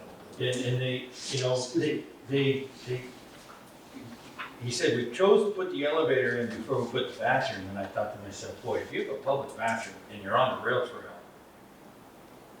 that's, Yeah. you know, and I even if you put a coin operated on it, you know. That's what I was just saying, they'd be wise. And to make it clean, and I think there's gonna be a lot of traffic on it. So they put an elevator in that little store? Well, what's that? Yeah. They put an elevator in that little store? They have to make the top accessible.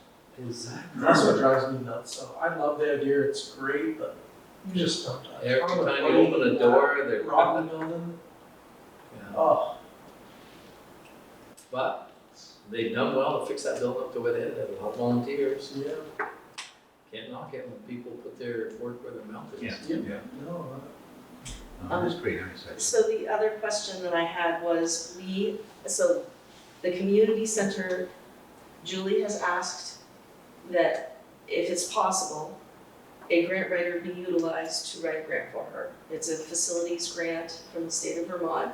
It's due September 15th. And I can write grants. I would be willing to be a grant writer for you for this particular grant, so that we don't miss it.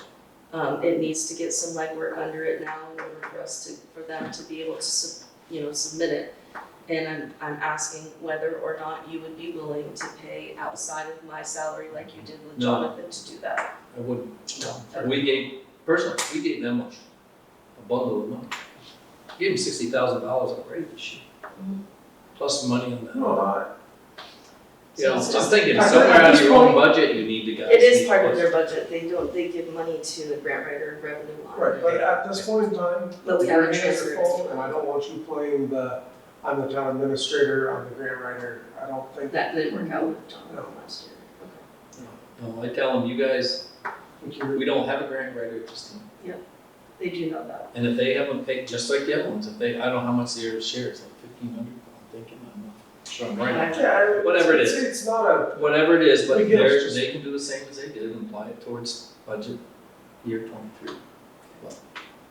well, if Some they of this wanna stuff find here somebody, if they have some money for a grant writer and they can find somebody that can help them do Yeah, that, they use can that use- money, absolutely. Use their grant writer money to pay it out of their own. Okay. If Because we they don't have have anybody at this time, in fairness to them, I would think that'd be a reasonable compromise. Okay. I think you've got enough, if you have free time, there's stuff here to do for you. And playing which job am I doing right now with a volunteer group is a very muddy river. Yeah, that would absolutely not be a part of my time during the day.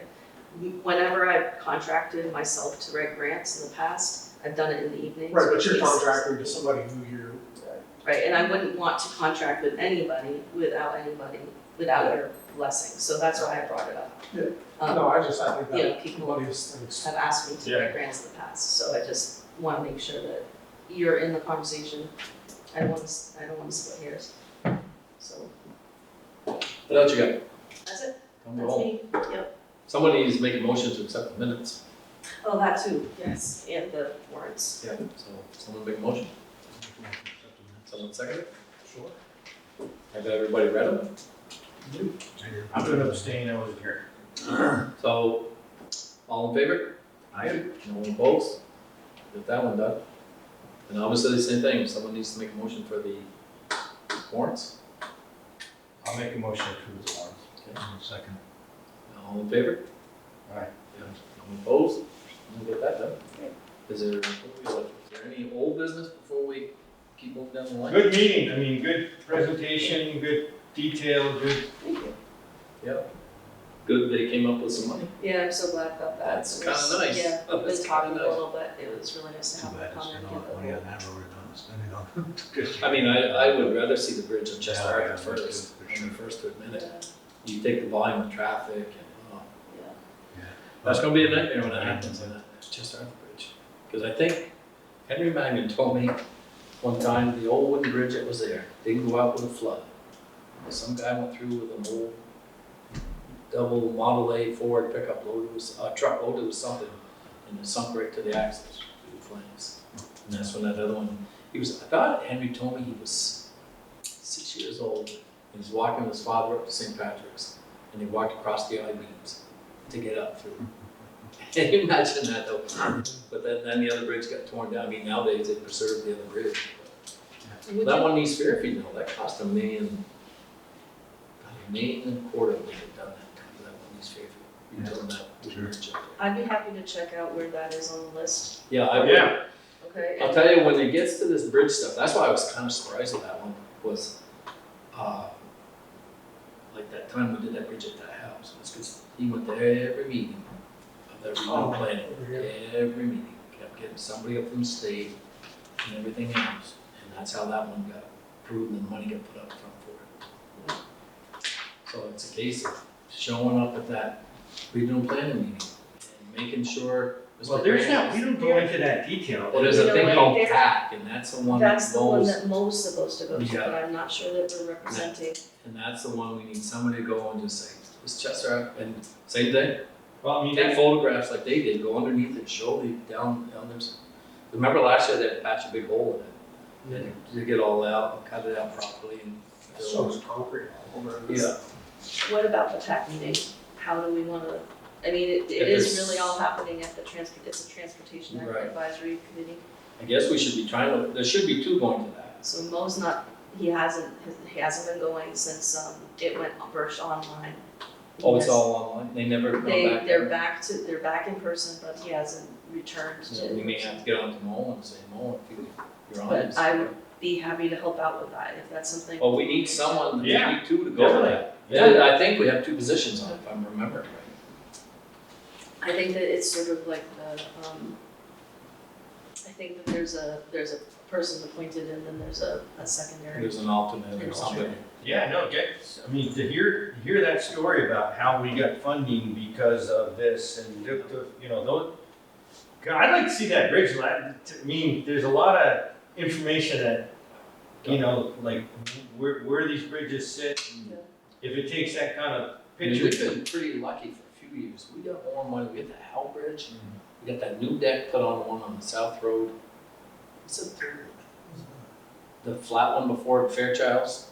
They put a, that was all done. That Could was a new we bridge. make this an agenda item for the next meeting, just I think like, it'd be smart. you know, check into, Transportation advisory, Yeah. yeah, transportation and. So obviously, that's where the money's going to be in the next year or two. Yeah, you know what, we could call too, select board members could call the advisory committee and say, hey, you know, we're really grateful, but we've got a concern, you know, this is, we looked at our priorities, we looked at these, and we could do a little.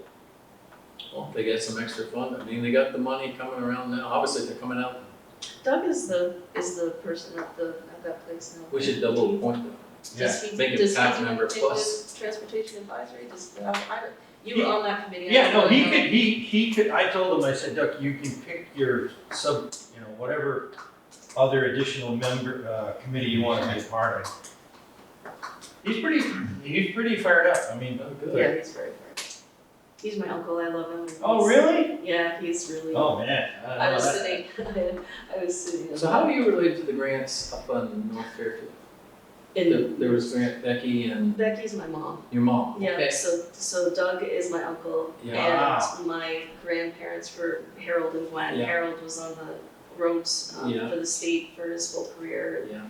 He lived right next door, so they raised me as much as my mom did. Oh, So, wow. That's wonderful. yeah, and so Doug, I was sitting next to a river and, fishing with my guy, and Doug calls and he's like, so what do I need to know about this Northwest Regional Planning Commission? And I said, well, Doug, you had a really good conversation.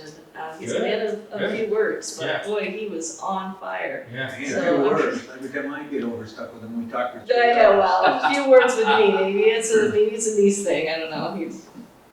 Yeah, I was gonna say that was used to love it, it was what was that stupid show? Science 3000. And it was the funniest thing going, these two robots and this guy, their prison sentence was they had to review all grade B movies from the 50s. Oh, jeez. And they'd make these comments, and one of them was, there was a big heavyset guy, and a kid going down the fish by the river, he goes, oh, look at Opie out with his therapist. Am I Opie or am I the therapist? God, you know, that show was a riot, the comments and comments. And there was one time at Burlington, when we were doing downtown Burlington over, and somebody did this kind of a apocalyptic film of the city being blown up, and Oh, and jeez. the nasty guy had his office, and it was a mezzanine up at Bailey Library, Indiana. Oh, It was comical. But, okay, is there anything else, guys, we want to discuss or need to do? You think anything we're forgetting or anything? I don't think so. Well, then we've done the best we can try. So make a motion to adjourn. So, yeah. Thank you. Yeah, I'd have it all put away.